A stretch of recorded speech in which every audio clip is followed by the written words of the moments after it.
Everybody, welcome back to another review. This time we do The Lost Pages by the Diaz brothers. This is an Indiegogo campaign that I backed a while ago, and I finally got the book yesterday, and I'm gonna make a review. So before we jump into, we had a lot of goodies, or I have a lot of goodies. For instance, there were some stretch goals, and this is a nice postcard you get from the stretch goals, which is a nice art from certain characters that are in the book. Really cool. I can use that. I got a very long, cool looking bookmark. It's long. Most bookmarks are way shorter. I like that. Nice. Then we have a, for those who like it, block hats from the Silhouette. I'm not a block hats guy. I don't really care about block hats. But for those who want it, this is a nice bonus. And then we have, this is really fun. I could use this for, I don't know, Halloween or, you know, maybe for streaming.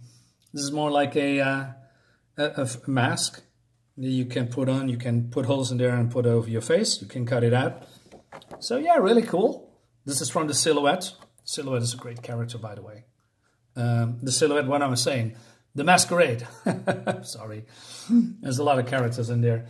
And one of the most fun parts of the stretch goals, look at this. Holy shit, wait a minute. Here you go. We got trading cards.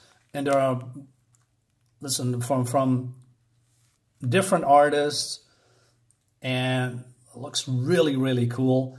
And they also have, you know, bios and strings, where they come from, etc. Really like that. And some of these, like this one, is very handy because this character here, Wildcard, is also in the book. Look at that. Freaking cool. Here you go. You can pause the video and read it. Because in the comic, there are 4 stories, but they don't always, or have the time probably, to explain who they are, because it has, I believe it's 48 pages, maybe a little bit more, I'm not entirely sure. And you have to tell 4 stories, so there's not a lot of, you know, room to introduce, you know, backgrounds. And these cards is a very nice way to know these characters. For instance, this is from your boy Couch Doodles, Fraggot Boom. Look at that. Awesome. Nice. This is a great character, by the way, Crimstone. Here you go. And there's way more, because not all of these people are in the book. They are in another book. So without further ado, let's dive in. So I'm starting to talk first about the quality. I love the quality of the book, because it's nice, it's sturdy, and it's this is matte, but it's very soft. It feels real nice. I don't know what they did with it, but man, I can rub it all day. It's very nice paper stock, and yeah, it's very smooth. So like I said, there are 4 stories. So first we, oh, by the way, this cover is by the legend, the Biz, Simon Bisley. I'm a big fan of Simon Bisley, so I love this cover a lot. As you can see here, covered by Simon Bisley and also Adam Brown. So it's created by the Philip and Branham Diaz. Those are the story, the art. I mean, there are the storytellers. That's how I should say it. The art is by Max Dallo. Dallo, is that how you say it? John Ball, Maria de Wolf Lopez, Alan Alonso, and the colors are Eugenio Betivo and Steve Cannon. Yeah, and it's signed by both of Philip and Brandon. Nice. And we have here a small thank you, special thanks. Thanks to all of the backers that made this possible. All Comicsgate, everyone who platformed us, Dan Fraga, and all of the creators that touched these pages, allowing us to bring these characters to life. Yeah, that's nice. That's really nice. So we start off with the Silhouette. The Silhouette is more like a, how do you say, crime noir type of style of storytelling. And as you can see here, This is about, how do you say, if you see the movie, why am I forgetting the movie? Jesus Christ, the black and white one, Sin City. There's a lot of, people in the background telling the story, like, it was 5 o'clock in the morning and I was walking home and there are drug dealers, they are the scum of the earth and they're watching me, and etc. That's how the story is basically told here. And I cannot tell a lot about the story because otherwise I would spoil, but basically there is some shit going on. A person is in need and the silhouette is going to help that person, but he's very dark, mysterious, he has powers. He's basically a very cool character, and I love the black and white, by the way. Can I show something? It's hard to oh yeah, to how do you say, show too much, so I'm not going to do that. Yeah, let's skip a few pages because otherwise this is probably a very short story and I want you to read it for yourself if you are. Yeah, let's do it. So we skip to this part. So the rest of the story goes from the mouth of a homeless man, and he says, "Listen, hey, do you want to tell a story?" And this other guy says, "What do you mean?" "Yeah, I heard all the ones about these streets." No, said he. "But this story is not about the streets, not yet, anyways. This story is about the sea." And then we jump into the next chapter. It's called Wildcard. And this is a fun one, by the way. And where's my trading card? So this is the Wildcard. So I didn't know nothing about these characters because it didn't get explained here. So this card helped me a lot. So Wildcard, what is he? He's a magic wielder, keeper of Merlin's card, and he's ageless. Nice. Okay. So this is a classic tale of, how do you say, people on ships, salesmen who traverse the seas, and sirens. The sirens, if probably they try to lure sailors to their doom, and it's very fun done. I lost the detail. I mean, these notes, and then we have these skulls in here. And the art is very good, but my main complaint is about the art. There is too much detail. Yes, I said it. Too much detail. And what I mean with that is there's a lot of lines in every scene. For instance, see here, the ship, a lot of lines. But I come back to that a little bit later. So the sirens are transforming, and that's a very fun, cool twist, into monstrous birds to get the sailors, and there's some magic going on. It's really cool done. And like I said, I'm going back to the overly detailed here. We see the wind, we see wood, we see everything going on, but there's a million lines in every scene. And I wanted to, that the artist, how do you say, let the art breathe a little bit more, maybe less detailed, and more open spaces. That would benefit the art way much better. Skip one page here. So like this one here, this is, in the sky, it's open. It's more, I don't know, it's more breathable. It's probably the wrong word because my English sucks. And instead of, lines. I like the story a lot. And like I said, these are short stories, so I cannot talk about a lot. But that's basically it. So we skip a little bit more.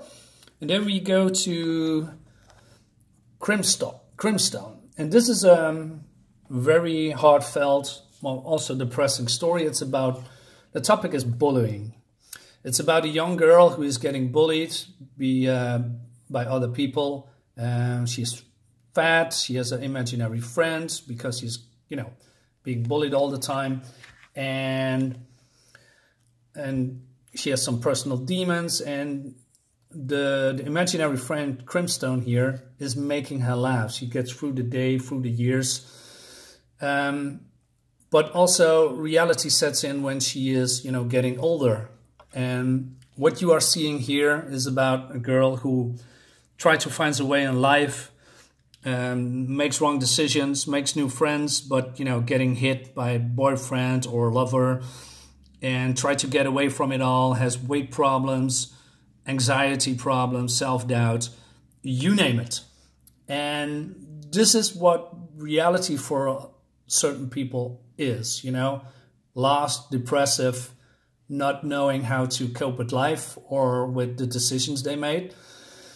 And, but also in this story anyway, try to overcome their, you know, their demons, because Crimstone is coming back because he is, you know, try to change her life. She's going to lift weights. She's getting stronger. Her body is changing. But Crimstone, the demon, is also being bullied by other demons in her head. And Crimstone was, you know, one of the weakest and the littlest. But when she is starting to get stronger, Crimstone is getting stronger too. And then he hits the bullies back, which is absolutely greatly done. For instance, here we see Crimstone, bigger, and she is here with a lot of muscles, and Crimstone is now fighting back. And there's a nice ending to the whole thing, and I'm not trying to show everything. The ending is nice, but it's a little bit too abrupt. I love the colors, by the way, and I love the character Crimstone. It's very nicely done. Whoever created him deserves props. I'd like to see more of him. Yeah, cool done, absolutely. And then we skip to probably my most favorite character in this comic. Sorry, I'm a gamer too. The Masquerade. The Masquerade is set in Chicago, and it's, I believe, 1930s or something. Yeah, 1930s Chicago. And basically Masquerade is more like a Cape Crusader, like Batman. He has also a cop friend.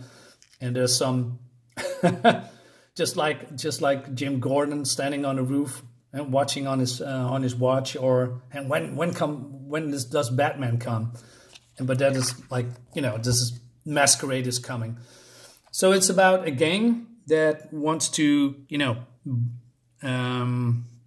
knocking over small shops and to gain attention. And there's the paper is running a piece on the gang, and they want to, you know, bring a visit to the Chicago typewriter, who is a printer. So they want to, you know, teach them a lesson. And the Masquerade is very flamboyant. He talks in rhymes, and his alter ego is an actor, and he's also very showman-like. And yeah, it's really cool done. As you can see here, the art is stellar. I love the art. I love the whole 1930s thing here. Like more beautifully done, I mean. And then we see here in action, well, the gang members shooting him in. I'm out, rats, me too. How do you do that? He says. Yeah, absolutely. So they are fighting, there's people dying, and a lot of shenanigans. I really love the Masquerade. This is a very cool character, and the art is very cool as well. And there's also, at the end, more, how do you say, a story with the hobo, with the old man who's telling the story. I'm not going to reveal that because that's a nice surprise as well. Can I see it? No. And in the end, we see here more coming. Magic Cup 2, Magic Cup 1 is still, I believe, available on Indiegogo. You should check that out. Overall, this is a fun comic book. I enjoyed it. This is some, but not everything is, you know, perfect. And the least favorite story was this one with the silhouette. It didn't grab me as much. The other three is fun, and I wish there was more of it. I wish there was maybe 1 or 2 characters and they made a whole comic about it. But that's not the case. So I hope they make a part 2 of the Lost Pages and expand more of the story of all these characters. because, like I said, the stories are a little bit too short for me to get really invested in. But overall, yeah, great quality, great perks, you know, with the mask of the and with the trading cards. Very cool done. So yeah, I give it a thumbs up. And that's basically the end of the video. So I hope you like it. Yeah, I said, do I want to say something more? Not that I know of. Okay, hey, like my video, subscribe to my channel, please, and come back to my next video when we go back to another review soon. Thanks for watching.